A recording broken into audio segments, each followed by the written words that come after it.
It is hard to find comfortable t-shirts. Shirts made of Supima cotton are the softest you will find. Under 1% of t-shirts are made with Supima cotton, and Leisure of NYC is the place to find them. You'll get 15% off their silky smooth t-shirts and boxers at davidpakman.com/NYC. The link is down below. Welcome to the show. The former president of the United States, Donald Trump, suffered an assassination attempt during a political rally campaigning for his 2024 presidential run in Butler, Pennsylvania. These are the sorts of events that fortunately happen very infrequently in the United States, although more frequently historically than in many other countries, and we will talk about that.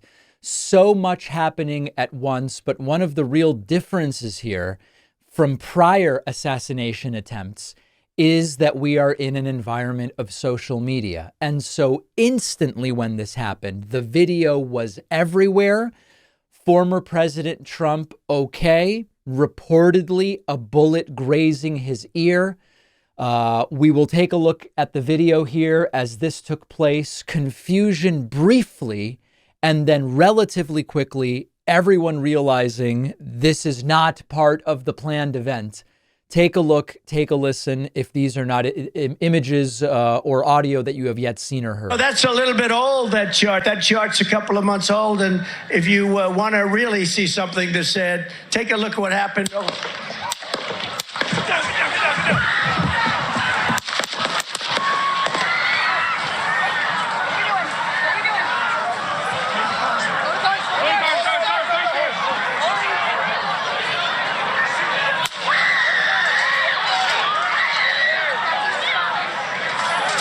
If you're only listening at this point in time, after Donald Trump reached up to his ear, which was bleeding, he was sort of brought down behind his lectern by security, believed to be all Secret Service agents.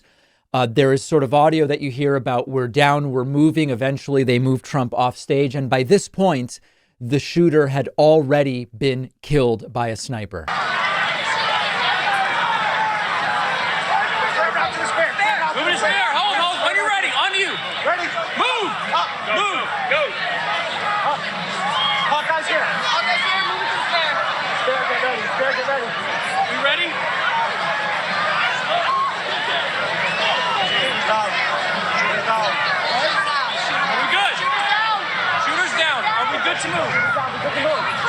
You hear there the declaration that the shooter is down and that they are ready to move. And then you will see as Trump gets up, pumping his fists, asking to put his shoes on. We're clear, we're clear, we're clear.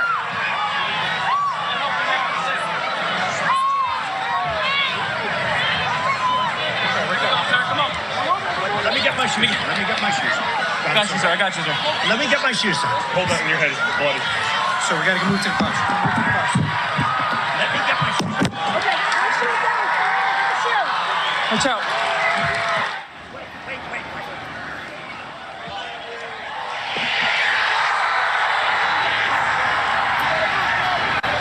Wow.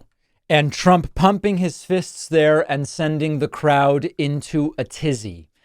It is impossible in 5 minutes to break down the facts, the political environment, the cultural implications, what went wrong as far as security goes, the story about the shooter. It's simply impossible. And so we're going to take it a step at a time, which I think is the only way that we can do it. Thomas Matthew Crooks is the name of the shooter. We don't normally name shooters in general in the United States shooting sort of environment on this show, particularly in mass shootings. This is a different situation, and the shooter's history, including name confusion about other people sharing the same name, is part of it. So I don't see any other way to avoid doing that. 20-year-old Thomas Matthew Crooks, a registered Republican, wearing a Demolition Ranch shirt. That's a YouTube channel that does firearms stuff.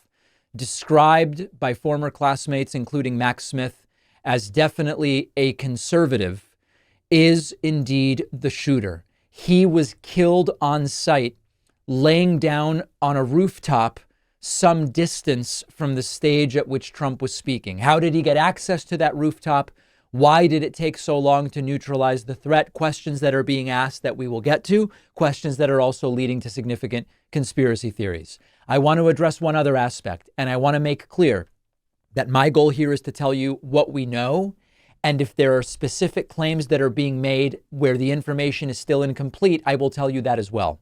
There is a claim circulating that despite being a registered Republican and being described, Crooks, as a conservative, there's a claim floating around that in 2021, he made a $15 donation to a progressive cause through Act Blue. Now, that may be true or it may not be true. If it's true, the weird thing would be Act Blue reportedly doesn't accept donations from those under 18, and he would have been under 18 at the time.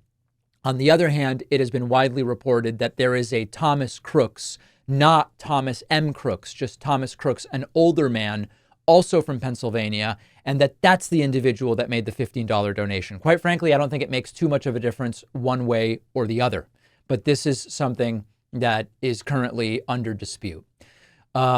It is a situation here where we really need to consider the environment in which this is happening. Now, as President Biden said when he addressed the nation, we don't yet know the specific motive for why this individual did what he did. There are reports from classmates that he was bullied for a long time.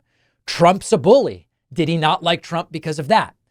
At the same time, if you look at the last week of conspiracy content, you will see people like Alex Jones and Nick Fuentes and others going after Trump for not openly supporting Project 2025 or because of what was allegedly revealed in the Epstein papers about Trump.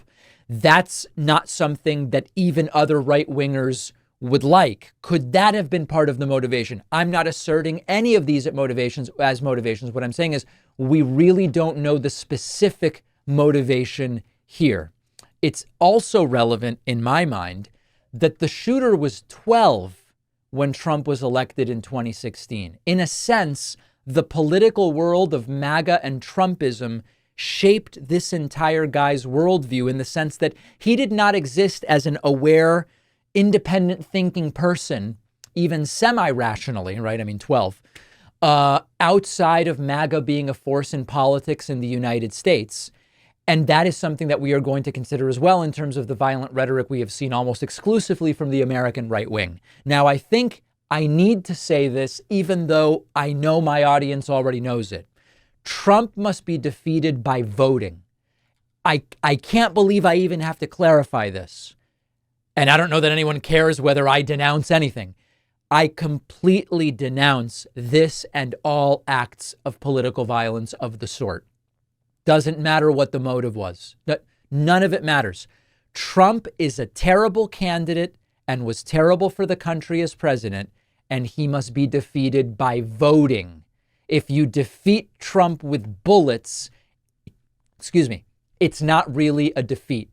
The reality is that when you have an authoritarian that you're trying to stop, assassinating them, or particular, if you try and fail to assassinate them, it actually enables them to be even more authoritarian. And think about what they will now say is justified on the basis of this assassination attempt. Jonathan Chait wrote about this yesterday in New York Magazine. Trump already has spent years stoking the flames of violence, and this only allows him to do it even more.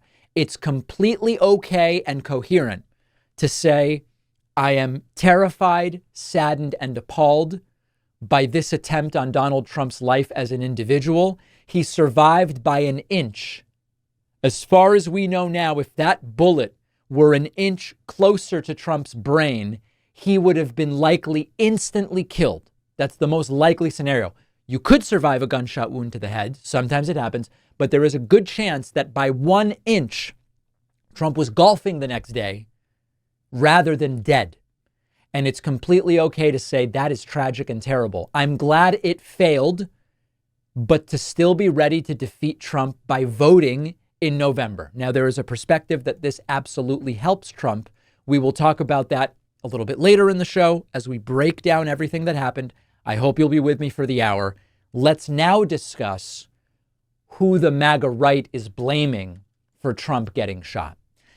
I'm guessing many of you are not going to be surprised that when I say to you, hey, Trump got shot in the head, it grazed his ear, by a Republican, reportedly right-leaning 20-year-old, who do you think Republicans will blame?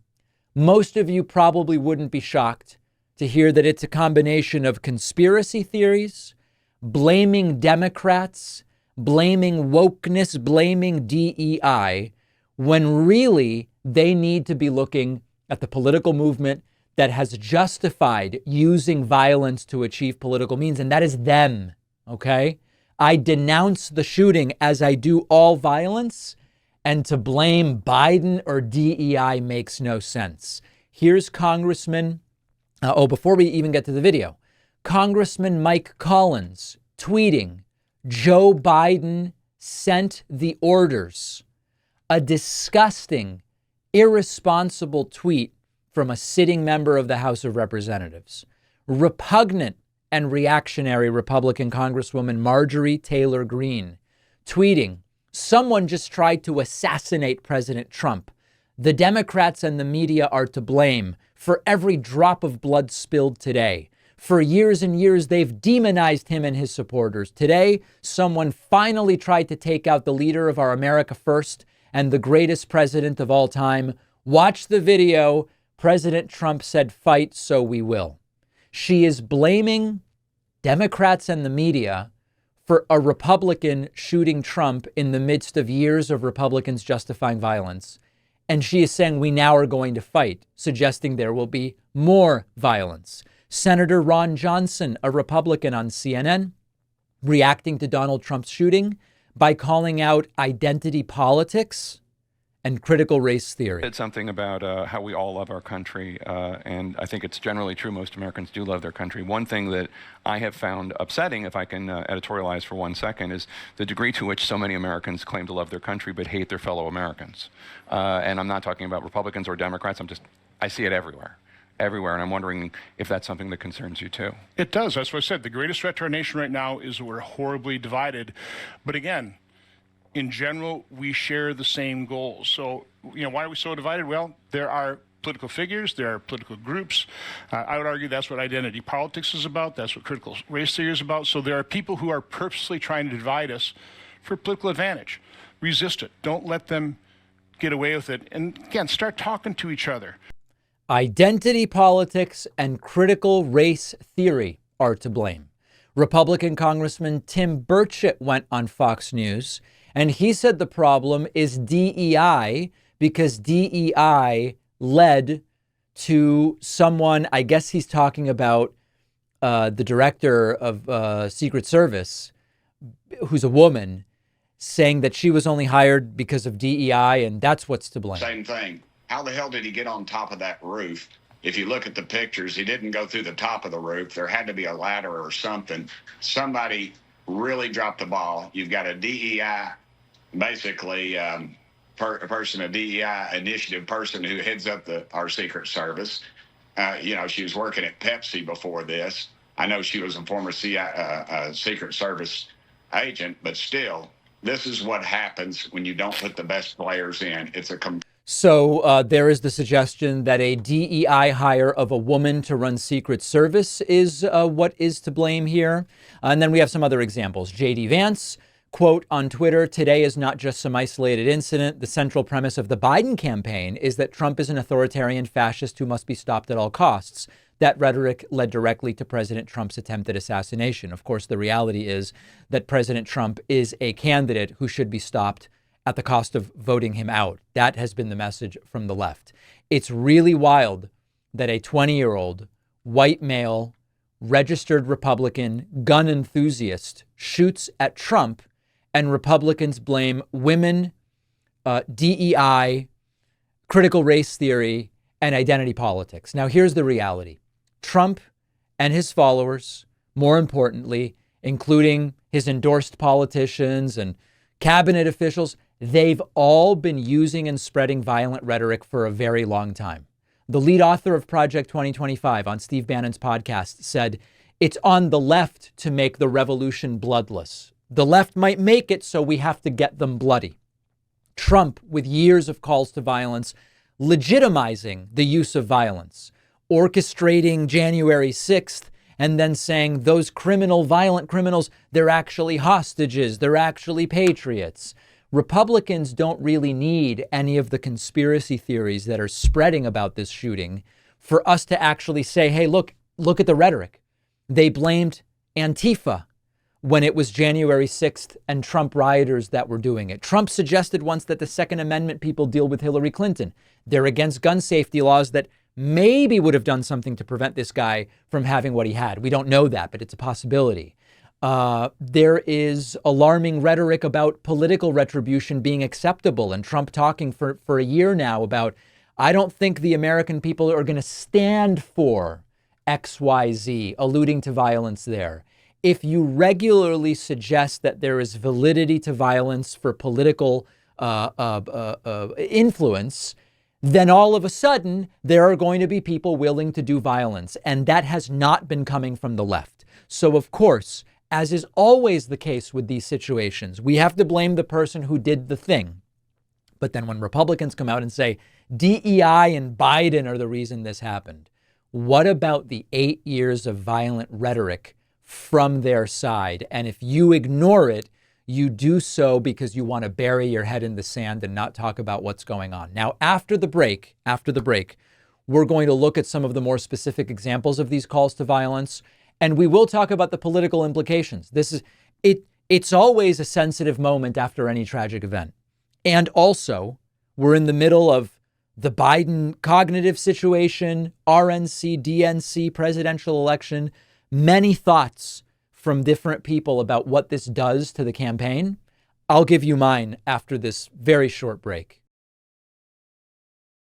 Often I have to wear shirts for a long time before the material softens and feels good on my skin. But if you want a t-shirt that's actually super soft right when you open the package brand new, check out our sponsor, Leisure of NYC. T-shirts from Leisure of NYC are made with Supima cotton. That's an ultra premium species of cotton known for feeling better than any other t-shirt fabric and way more durable. Under 1% of men's t-shirts are made with Supima cotton.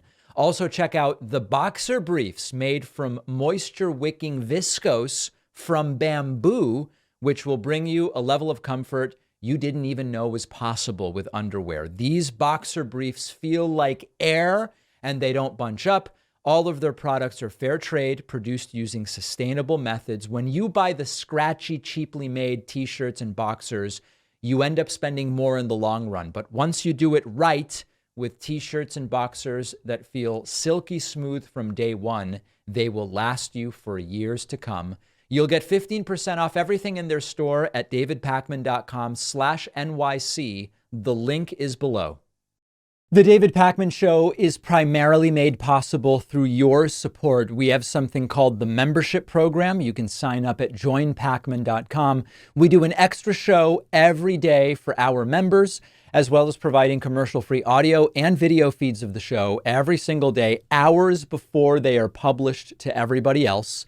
Sign up at joinpakman.com and you can use the coupon code SAVEDEMOCRACY24 for a discount. You know, Republicans are suddenly confused about why someone might get violent and decide to take things into their own hands and shoot at former President Trump. As we now know, of course, the assassination attempt failed to take out Trump, but it did lead to the tragic death of another individual in the audience, injuring an additional individual.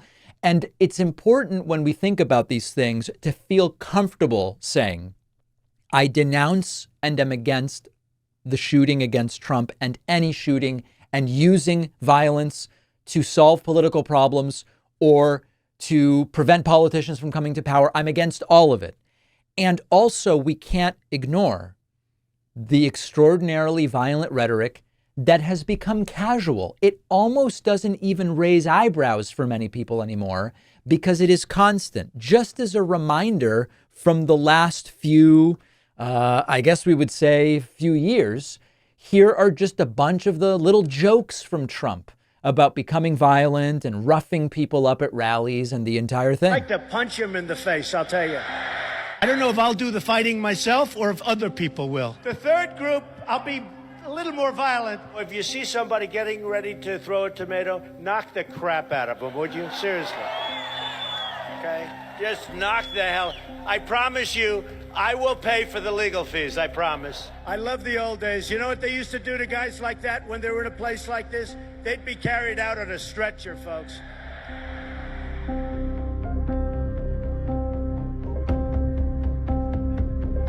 Okay, and then now visually reminding us this little video that Trump said that the Second Amendment people maybe could do something about Hillary Clinton. It is critical. It is critical because now they're all going crazy. They're all, hey, you know what? I'm genuinely glad that Trump's okay, although someone else died, okay? I'm genuinely glad Trump's okay because this is not the way to win politically. But the Charlie Kirks and the Tucker Carlsons and it's hundreds of them that are now all over social media saying this is what the Democrats have sown with their violent rhetoric. What violent rhetoric? What violent rhetoric? And for every anecdotal thing you can find by searching Twitter archives for some isolated thing from someone on the left, the right has not only carried out the rhetoric of constant alluding to violence, but they've also carried out a whole bunch of violence, including the January 6th riots, of course, near the top of that list, and so many of these other events. The pipe bomber, we could go on and on and on with the list. So it is a sort of complicated and delicate time because how do you respond given that this now is, it appears to be intra-right-wing violence. Republicans and MAGA and Trump talking about violence as a legitimate political tool, and then a registered pro-gun Republican going out and doing violence against Trump. We don't yet know the motive specifically as of the time of this shooting. It's Republican on Republican violence. And they just want to talk about, oh, this is Biden's fault or whatever. So it's a delicate time because particularly if you're in a position of power as a Democratic elected official right now, as is Joe Biden, you don't want to be perceived as being, number one, in any way appearing to endorse what took place, which of course no Democrats have done. And also you need to strike the right tone because there is a campaign going on, but we are coming together as Americans against violence. And so the tone is sort of difficult to strike. I think Biden did a pretty good job of it, making 3 public statements, one on the day that this happened, and then 2 more statements yesterday, Sunday, one from the Oval Office, one I think from the Roosevelt Room or some other part of the White House. He is making it clear this is not the way we do politics. He is doing everything he can to get Donald Trump as much protection as is possible. This is not the way to win elections. He has suspended campaign ads and the entire thing. There is a practical question here as to what does happen to the campaign. And there are wide-ranging opinions about how this impacts the campaign. And that's what I want to talk about next. Many are declaring it's over or it's Jover, meaning it's over for Joe, after the failed assassination attempt of Donald Trump. Many of those claiming that this assassination attempt helps Trump are focusing in on Trump as the victim, on Trump as the martyr, on the image of Trump holding his fist in the air with his ear bleeding and being escorted out by Secret Service from the shooting and then going and playing golf the next day. And he's so strong and powerful and all of these different things. First of all, as far as the imagery goes, Trump just got lucky. Okay. He just got lucky. If the bullet were 1 inch over, Trump's dead. And that's it. No toughness would have changed that. And that's an important aspect of this to consider. That being said, it seems that at first glance, it would be obvious that this helps Donald Trump. There are a bunch of people saying, don't talk about that, David. You'll make it a reality if you say it. I'm going to tell you again, this is not a show that is affiliated with the DNC or anything like that, where I calculate what I say for PR benefit. I just talk about what's going on.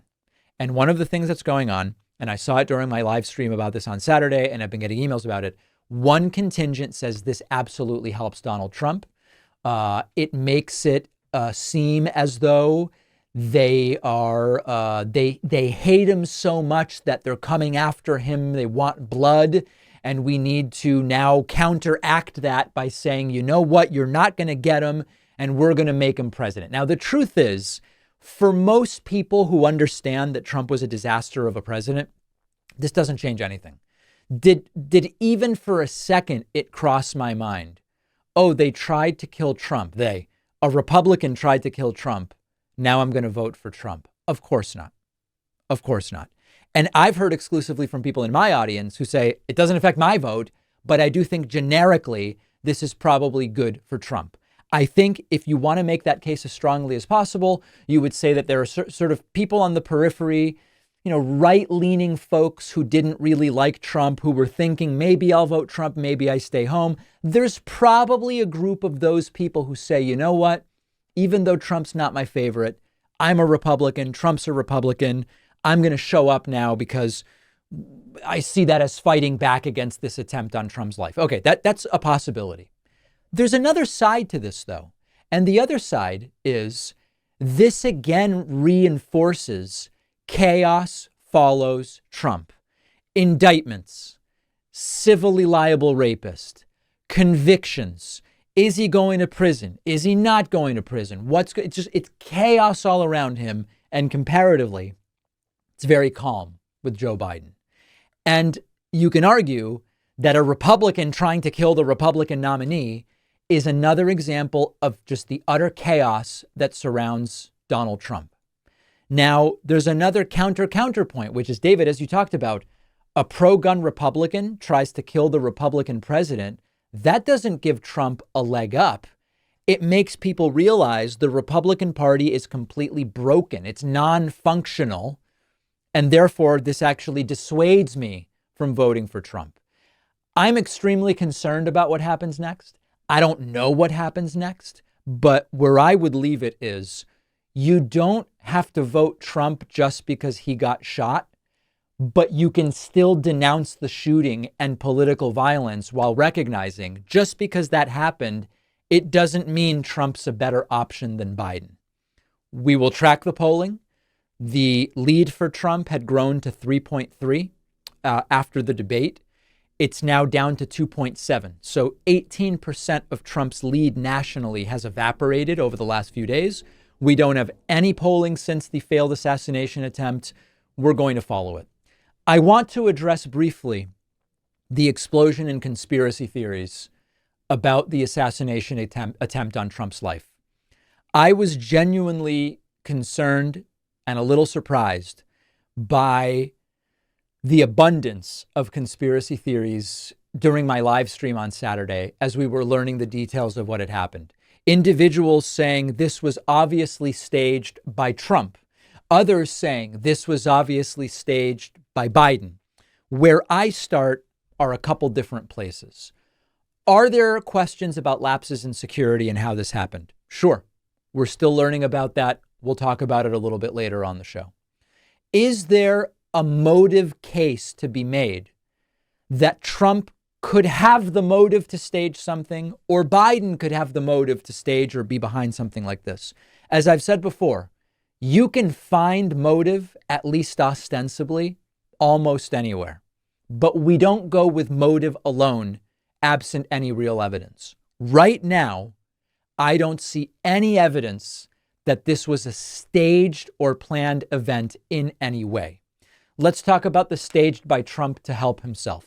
The argument for it was staged by Trump includes some combination of Trump didn't even really seem scared, it grazed his ear, we don't even really know if that was a bullet. When Trump's hand first came away from his ear, it wasn't bloody, so he got blood from somewhere, it was fake blood.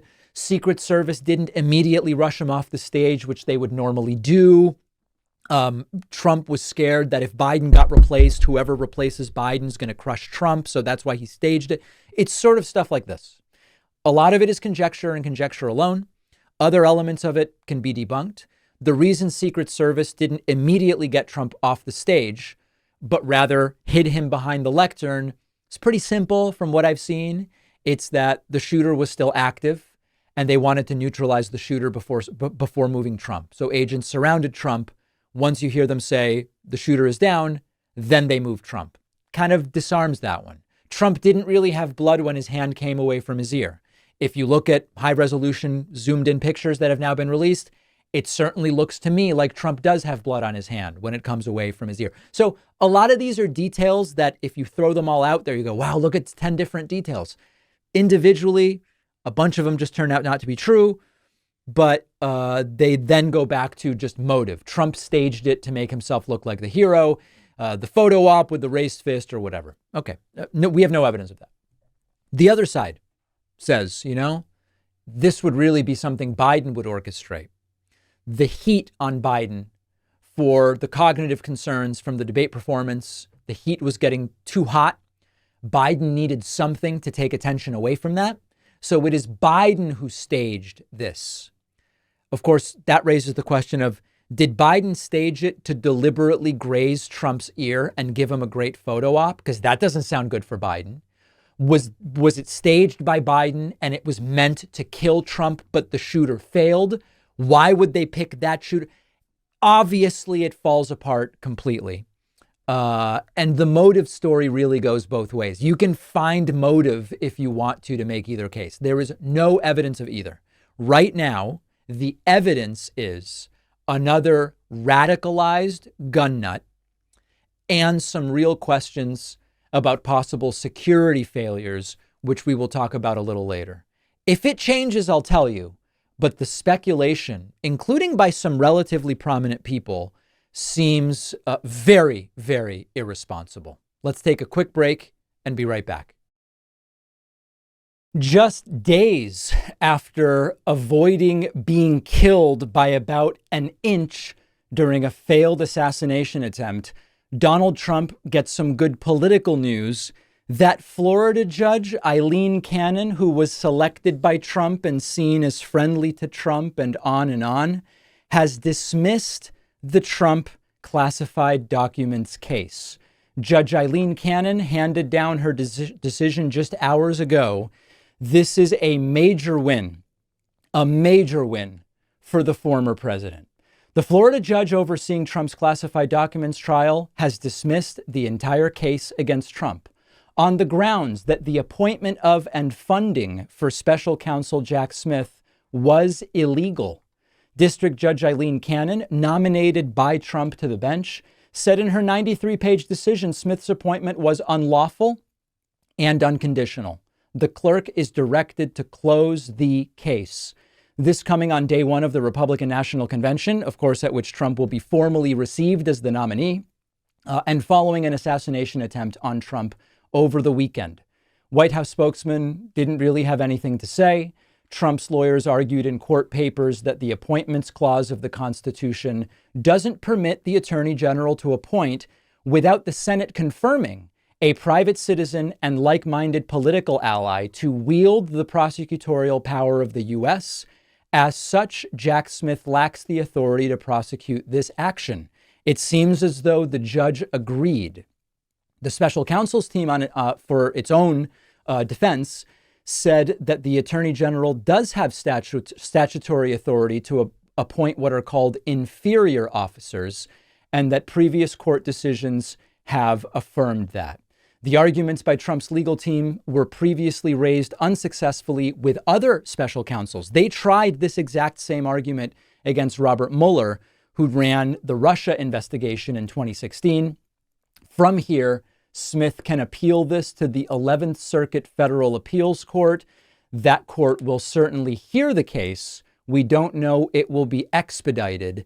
This is yet another dagger in the possibilities of Trump trials going to trial before the election, never mind getting results before the election or whatever the case may be, the judge throwing it out. What does all of this shape up to mean? As far as the political impact, the politics of this decision, I don't know that it's significant.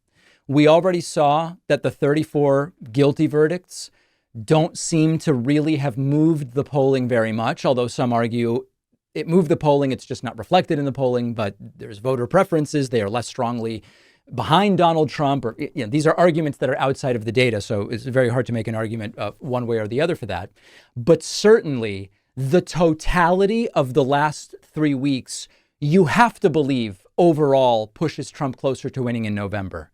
Unless you take a structural approach in which you look at it and you say, incumbents in general still get reelected. The economy's good. You know, this is the sort of Alan Lichtman keys to the presidency argument. I'm going to be very upfront with everybody. I have absolutely no idea. We already had an unprecedented situation.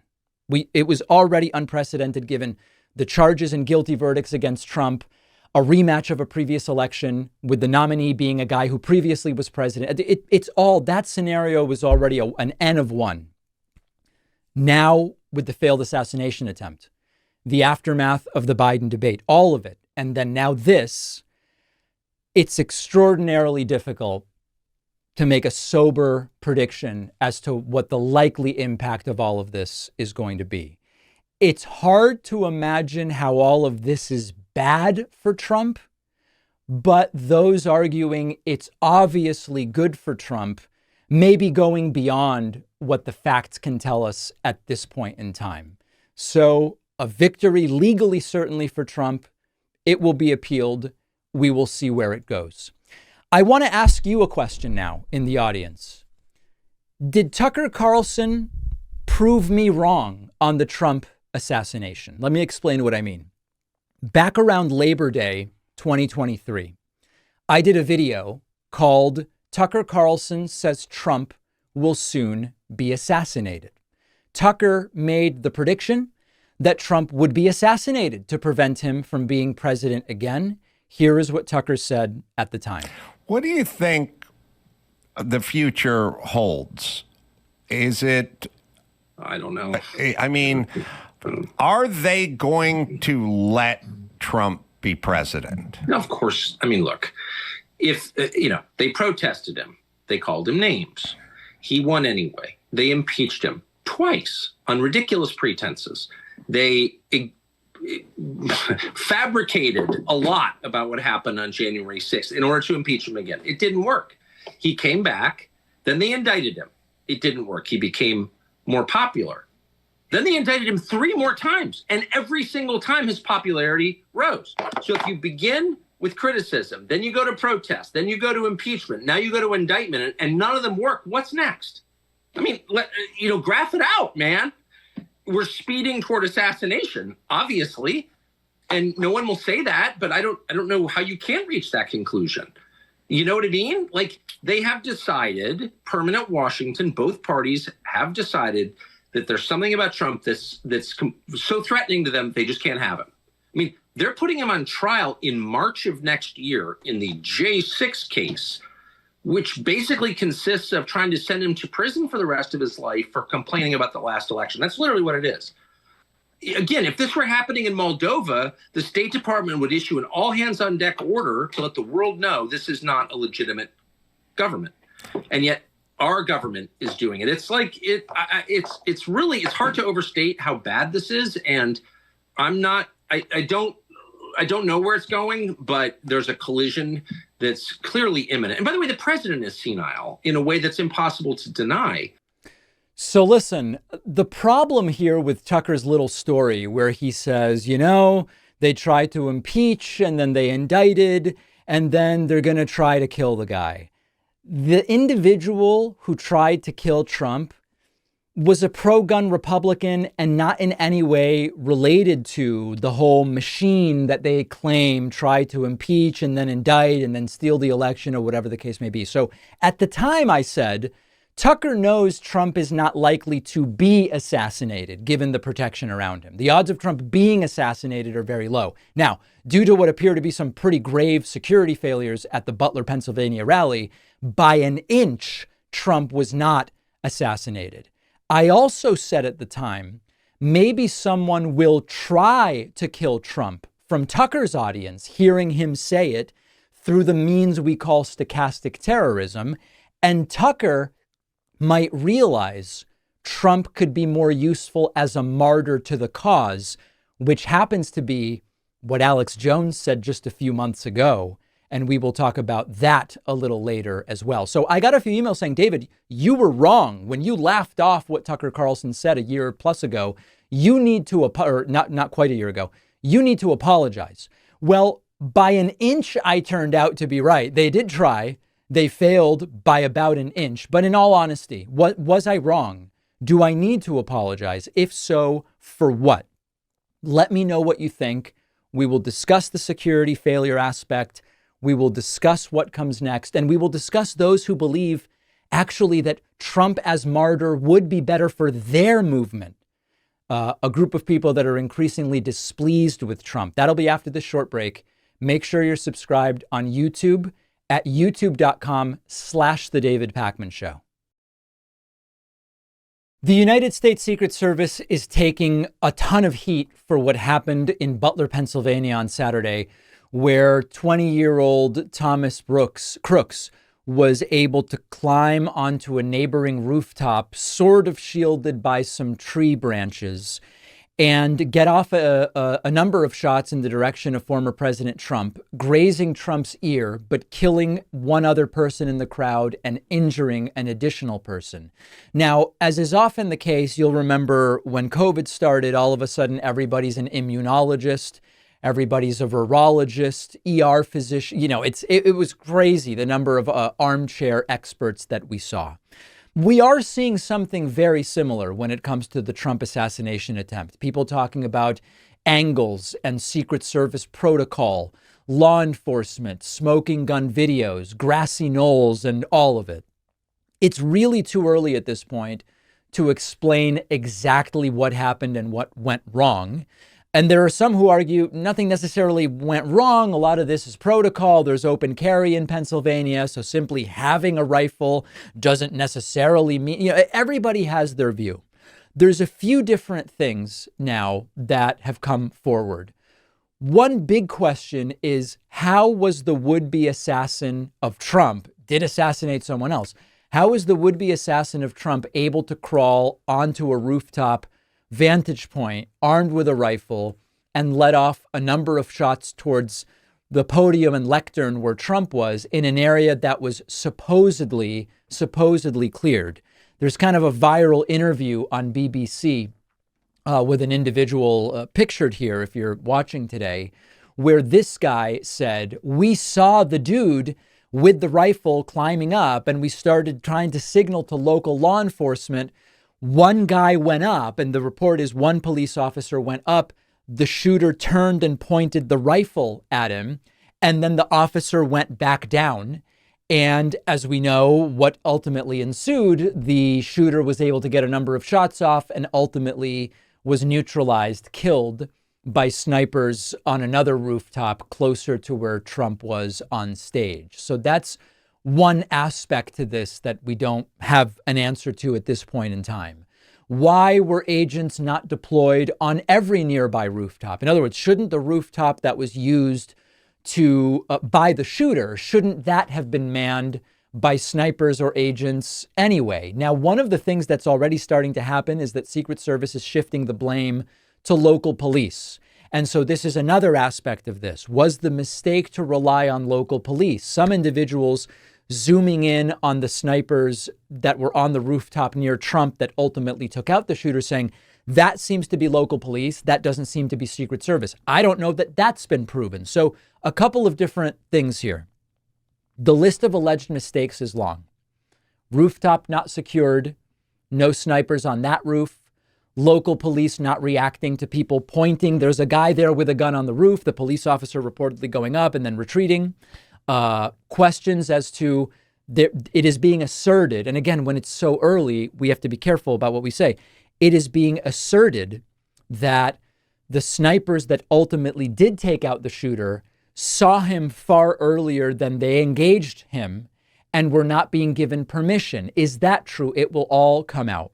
In some sense, when you're talking about protecting a president or former president, and this is the absolute highest level of security that anyone is capable of, by definition, the fact that this happened represents a failure. So that is not an untrue statement to make. On the other hand, a lot of the specific claims and statements that are being made absent an investigation that really should be done. And part of all of this is inextricably wrapped up with the conspiracy theorizing. The fact that we don't yet have answers to all these questions is creating more conspiracy theories. The interview with the BBC, the guy on BBC, this gentleman, immediately when he said, we were yelling to law enforcement saying, look, look, look, and law enforcement didn't do anything.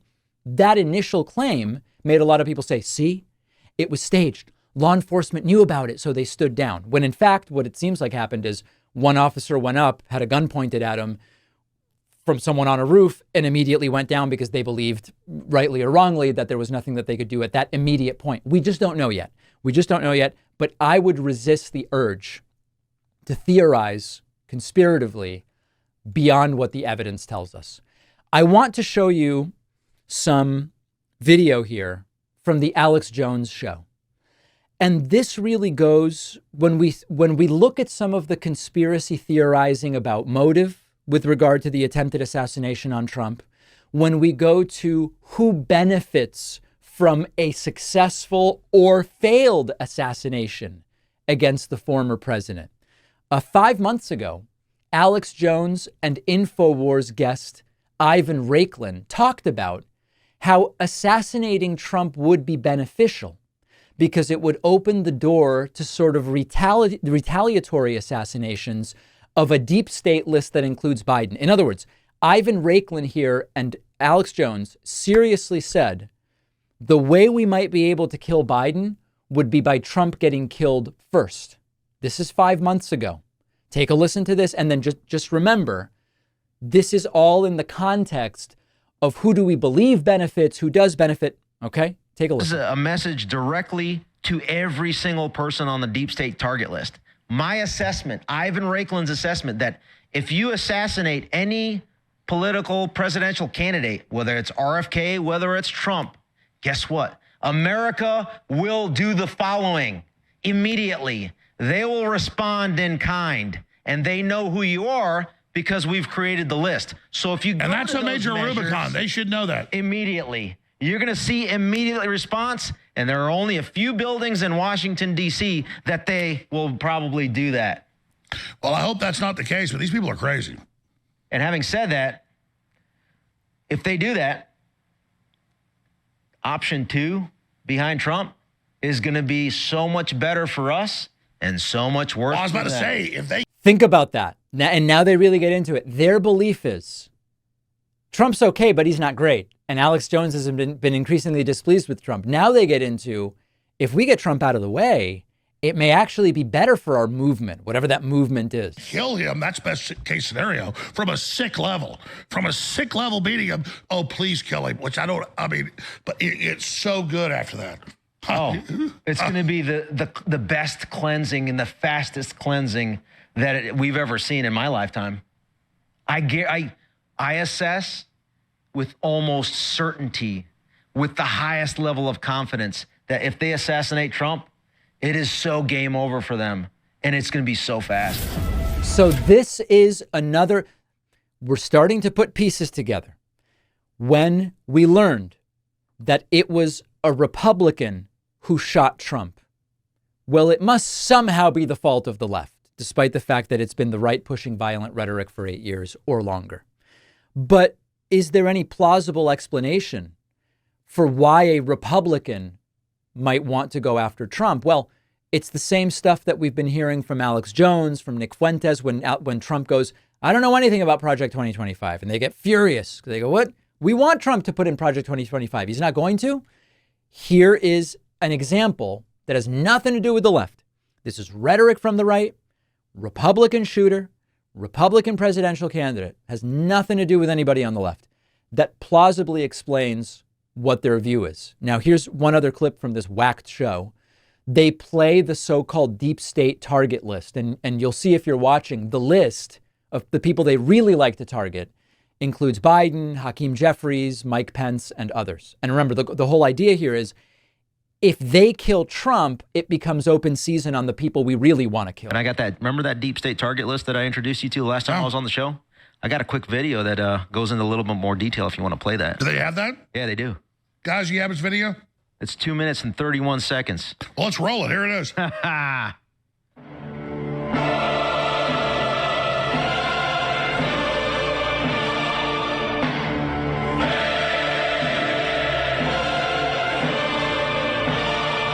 is mainly for video. They're on a lot of radio stations, too.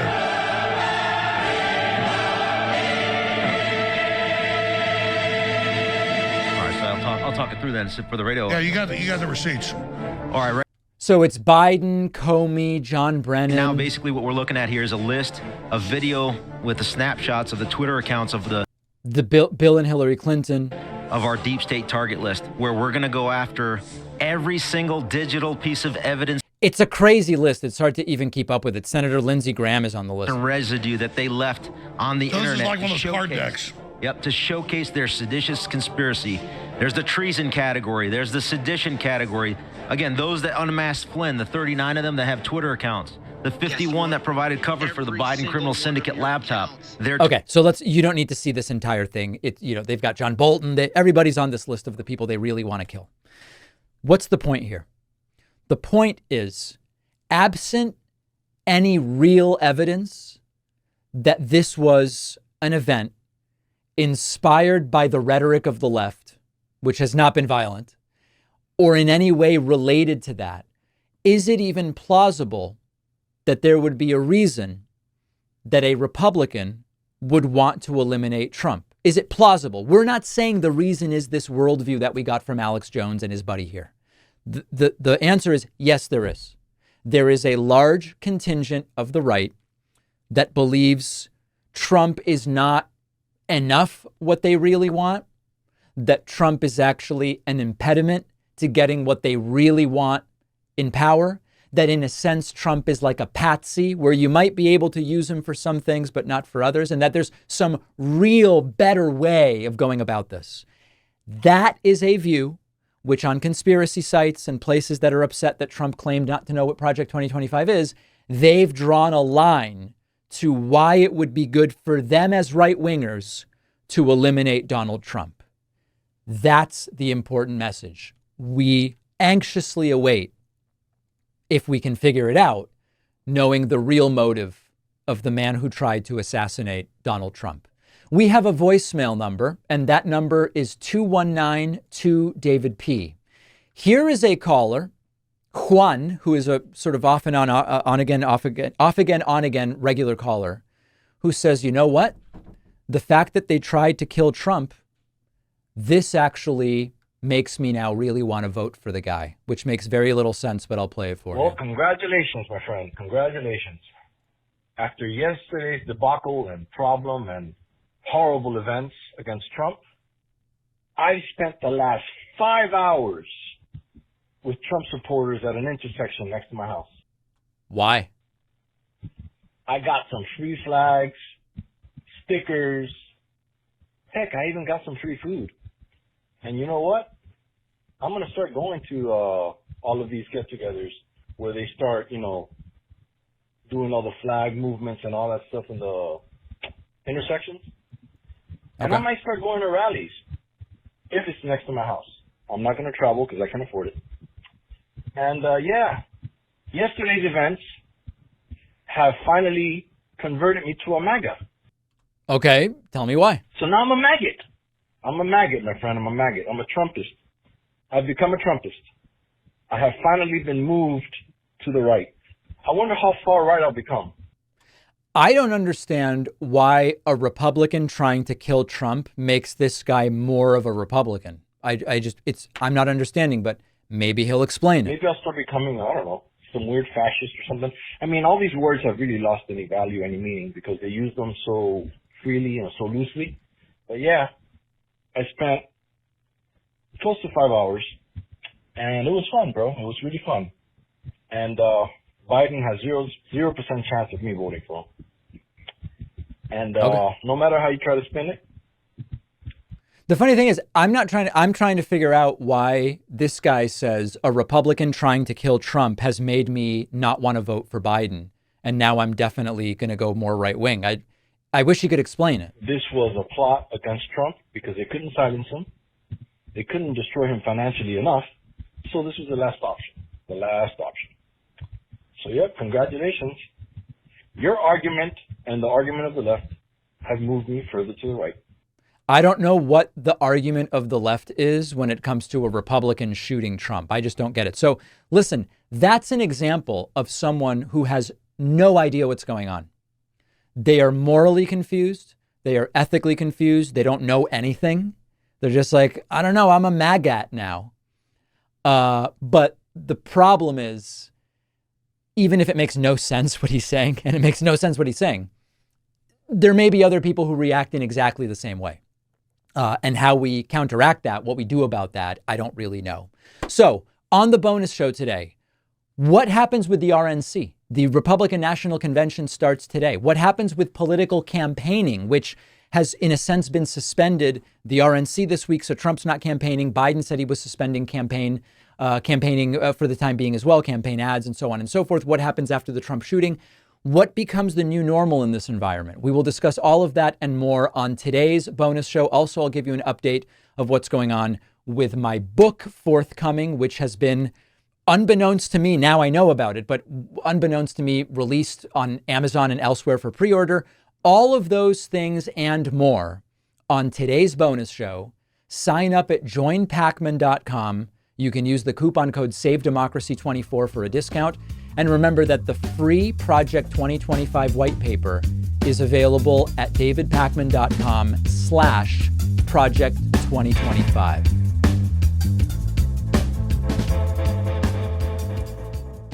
It is hard to find comfortable t-shirts. Shirts made of Supima cotton are the softest you will find. Under 1% of t-shirts are made with Supima cotton, and Leisure of NYC is the place to find them. You'll get 15% off their silky smooth t-shirts and boxers at davidpacman.com/NYC. The link is down below.